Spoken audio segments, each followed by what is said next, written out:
Thousands of people every year are affected by seasonal affective disorder, most commonly known as seasonal depression. Yeah, for our nation's first responders, this holiday season can make the mental health issues even worse. And we know that all too well this morning, watching our first responders put their lives on the line in the middle of this situation unfolding in Volusia County. Joining us now is first responder expert Al Ashkenazi. Good to see you this morning.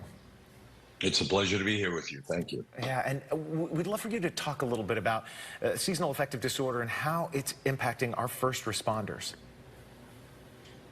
Yeah, so just imagine how difficult it is to be a law enforcement officer in any given day of the week. And now you come to the holidays, and most of our law enforcement officers have families. They have spouses, children, and the separation anxiety really truly is exaggerated further during a holiday. Why am I not with my children? Now, most of the departments out there, many departments out there, are short-staffed.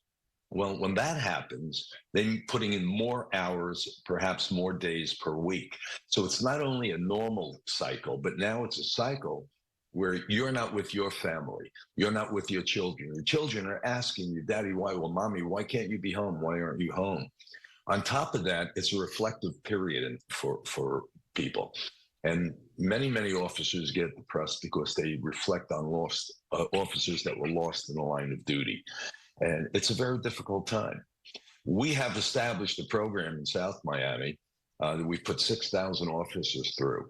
The Community Police Relations Foundation has teamed up with the Boulder Crest Foundation, who has, as an NGO, non-governmental organization, a mental health program for veterans. Well, we've taken that veterans program, brought it into South Florida approximately 40 months ago. And that allows a 5-day program of rehabilitating, how shall I say, the mental attitude of law enforcement officers who've been through stress and trauma.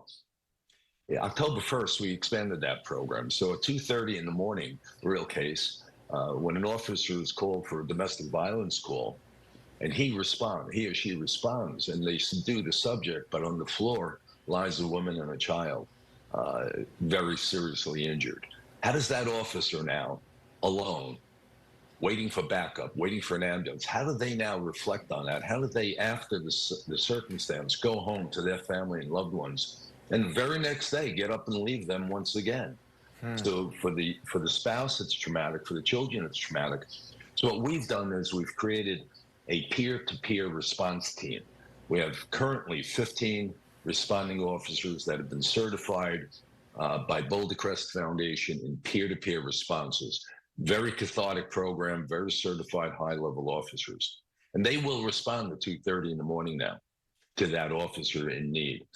But just imagine short staffing and putting in more time, more hours, day after day after day. And then you come upon a circumstance with a mentally unstable individual who wants to kill you for no reason.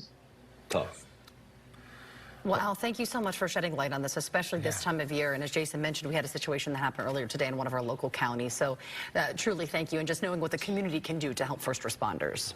The community, simply say hello to a police officer. Say thank you for your service and let them know that you appreciate them. It's a very simple task. Yeah. Well, Al, we appreciate this. As a first responder expert, Al Ashkenazi, we appreciate your time today and great insight into all of this. Thank you kindly. Bye now. Bye-bye. Bye.